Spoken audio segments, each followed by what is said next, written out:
அகஜான பத்மார்க்கம் கஜான மகர்நிஷம் அநேகதந்தம் பக்தானாம் ஏகதந்தம் உபாஸ்மகே. எல்லாம் வல்ல எம்பெருமானாகிய சித்தி விநாயகரை பிரார்த்தனை செய்து, உண்மையில் ஐரோப்பிய கண்டம் என்று சொல்லக்கூடிய இந்த கண்டத்தில் எங்களுடைய இந்து மக்கள் இடம்பெயர்ந்து இருந்தாலும் தங்களுடைய இந்து மதத்திற்குரிய அடையாளத்தை சிறப்பாக செய்து கொண்டிருக்கின்றார்கள்.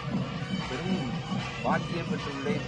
காரணம் என்னவென்றால், நாங்கள் யாழ் மாநகரிலிருந்து இங்கு வந்திருக்கின்றோம்.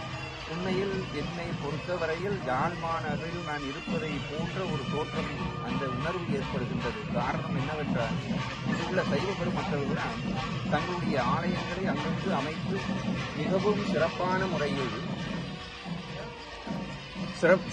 முறையில் சைவத்தை பேணி வருகின்றார்கள். மேன்மிகு சைவ நீதி விளங்குக உலகமெல்லாம் என்று சொன்னார்கள். அந்த சொல்லுக்கு அமைய எங்கெல்லாம் எங்களுடைய ஈழத் தமிழர்கள் இருக்கின்றார்களோ, சைவ பெருமக்கள் இருக்கின்றார்களோ, அவர்கள் எங்களுடைய மதத்தை எங்கு சென்றாலும் எடுத்துச் சென்று அந்த மதத்தை பரப்பிக் கொண்டிருக்கின்றார்கள். உண்மையிலேயே மகிழ்ச்சியை தரக்கூடியதாக காணப்படுகின்றது.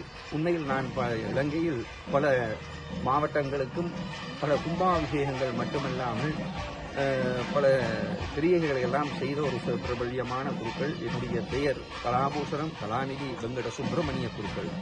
என்னை இந்த முறை நான் இந்த கண்டத்திற்கு வர ஐரோப்பிய கண்டமாகிய ஜெர்மனுக்கு என்னை அழைத்திருந்தார்கள். அந்த அழைப்பின் மூலமாக இங்குள்ள அனைத்து சைவ மக்களோடு நான் பேசி உறவாடும் பொழுது உண்மையில் அவர்கள் தமிழ் மறக்கவில்லை. எத்தனையோ பேர் எனக்கு சொன்னார்கள், அங்கெல்லாம் போனால் உங்களுக்கு எல்லாம் தமிழ் பேச தெரியாது, அவங்களுக்கு எல்லாம் தெரியாது, ஆங்கிலத்தில் பேசுவார்கள் என்று. அதெல்லாம் பொய் என்பதை இங்கு வந்த பிறகுதான் நான் உணர்ந்தேன். அப்படியே சைவம் மதம், அப்படியே சைவத்தை பேணி பாதுகாத்து கொண்டு சைவ சிந்தனையில் இருக்கின்றார்கள். என்றும் அந்த சைவத்திலிருந்து பெறலாமல் அவர்கள் சைவத்தை வளர்த்துக் கொண்டிருக்கின்றார்கள். உண்மையாக நாங்கள் பெருமைப்பட வேண்டியது.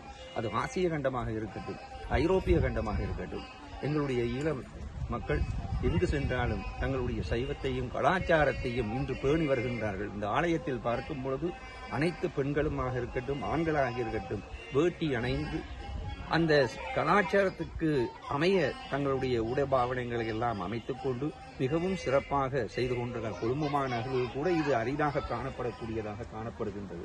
உண்மையில் யாழ் மாநகரில் நாங்கள் அந்த பகுதியில் இருக்கக்கூடிய உணர்வை எனக்கு தருகின்றது. உண்மையிலேயே இங்கு வாழக்கூடிய மக்கள் பாக்கியம் பெற்றவர்கள். அது மட்டுமில்லை, ஆலயமில்லா ஊரில் குடியிருக்க வேண்டாம் என்று கூறுவார்கள். ஆலயமில்லாத தேசங்களில் குடியிருக்க முடியாது என்பதை உணர்த்தினவர்கள் இவர்கள்தான்.